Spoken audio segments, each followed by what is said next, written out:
Right, welcome back to another Rust and Custom Production. We'll be doing a full time-lapse build of Zvezda's King Tiger. This kit costs £3.50 as you can see, and the box art's quite nice. It's 1:100 scale, and it's the lapse B version with the Herschel turret. That's me just showing the scale there into Zvezda. So if you open up the box, all the parts were in a bag, but I did open them for quickness. And you get a bit of paper with all the instructions on it and some facts about the King Tiger. So I think it's more about the game in Russian and English and one other language.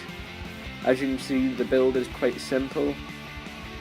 There's not many parts, and everything's very easy to follow, but it's a bit out of order, I think, as in, so everything comes together in one stage. It's all a bit jumbled. Then look at the parts, they're all nicely detailed. I mean, you're only paying £3.50, you get the tracks to put on the side, and the back. Unfortunately, the exhaust pipes are sort of moulded in, there's no actual separate tube, but you are only paying £3.50, and you do get detail behind the tracks. And then we've got the gun barrel, unfortunately did have a seam line along it. The tracks and wheels were all one piece moulded, which did make the tracks and quite hard to paint without touching the wheels. But the sort of side skirts and the tow ropes are all nicely moulded in.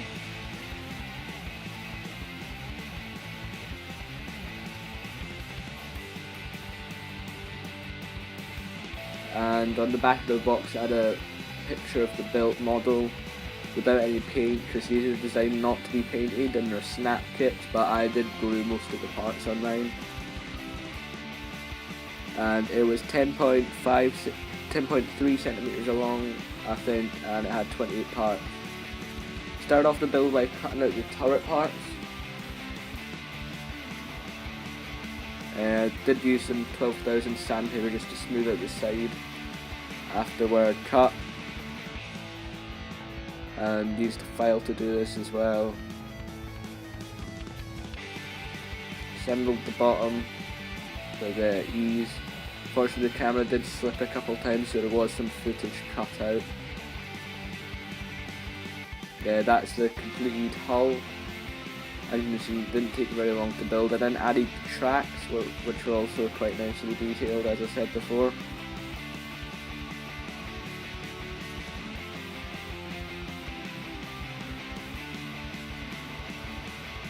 Turret was then added after being assembled, and I then removed the nasty seam line along the gun, which wasn't too large. It wasn't like flash, but it's just a seam line, and there was no actual hole in the gun barrel. I never did drill this out, and this is a completely model apart from the tracks after construction. Then went about painted it a light sort of tan colour. This is the same colour I used for my Fiat G55. Apart from it doesn't have the yellow tinge to it.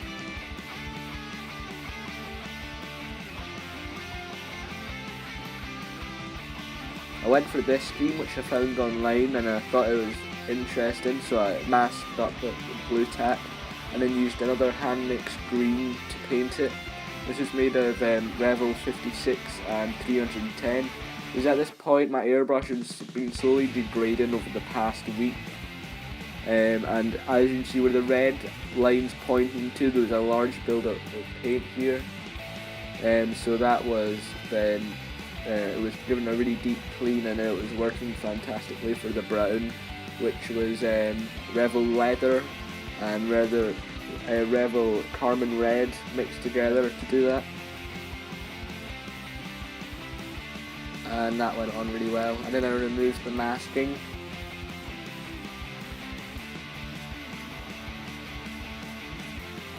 And I was like really happy with how this came out. It's probably one of my best paint jobs I've done. Everything just went together really well. And then painting the tracks up with Revel 08 matte black. I actually did this whole kit in one day, which I was pretty happy with. The Revel aqua colours don't really leave any brush strokes if they're thinned properly. And then applied decals. I didn't actually gloss varnish the kit or varnish the kit at all. I just polished up the areas where I was going to put the decals. And I used decals from an Airfix Panzer IV kit.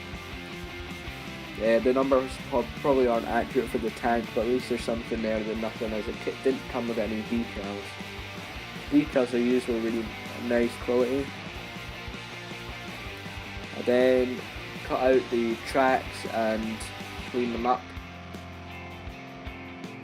These are the tracks that go on the side.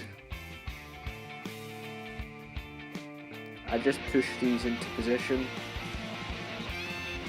Then applied a light wash to the wheels and the side skirts of the tank, because I didn't want this too weathered, as I felt I'd done a really good paint job.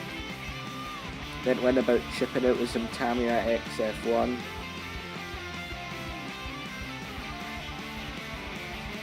Then took a brush and just went over it to polish any highlights to give a slightly worn effect.